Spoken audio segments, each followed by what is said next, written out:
ایک شخص درخت کے نیچے کھڑا تھا، تیز بارش ہو رہی تھی، تو بارش ہو رہی تھی تو درخت کے نیچے بندہ تھوڑی دیر کھڑا ہو جاتا ہے کہ یار بارش کا پانی آ رہا ہے. اور وہ درخت وہ تھا جس کے بارے میں مشہور تھا کہ اس پہ بجلی زیادہ گرتی ہے، تو وہ کھڑا ہو گیا. تو اس کو کسی نے اگر کہا کہ بھائی یہاں سے ہٹ جاؤ بجلی گرتی ہے ادھر، تو دیکھا یار اللہ بچائے گا، چلا گیا وہ. اس کو دوسرا شخص آیا، اس نے یہ کہ بھائی یہاں سے ہٹ جا، یہاں سے بجلی گرتی ہے، مر جائے گا.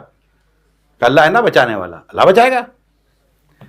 تیسرا آدمی آیا، تیسرے آدمی نے بھی کہا بھائی یہاں سے ہٹ جا، یہاں یوں ہو جاتا ہے، کیوں اپنی جان خطرے میں ڈالتا ہے، اللہ ہے نا اللہ بچائے گا، وہ بچانے والا ہے، وہ راستے دکھائے گا.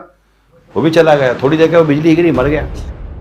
کسی نے کہا یار یہ اتنا بول رہا تھا اللہ بچائے گا اللہ بچائے گا، تو اگلے نے کہا صحیح تو بول رہا تھا، اللہ نے 3 بندے تو بھیجے اس کے پاس. اللہ پاک نے اس کے بعد 3 بندے بھیجے کہ میرے بندے یہاں سے ہٹ جا، یہاں بجلی گرے گی.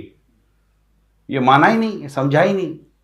اللہ پاک اپنے بندوں کے ذریعے بندوں کی دستگیری فرماتا ہے، مدد فرماتا ہے، راستے بتاتا ہے. ارے نہیں کچھ نہیں ہوتا. کئیوں کو سگریٹ پیتے ہوئے منع کر دیتے ہیں، یار کینسر ہو جاتا ہے، بھائی اس کو ہوا اس کو ہوا.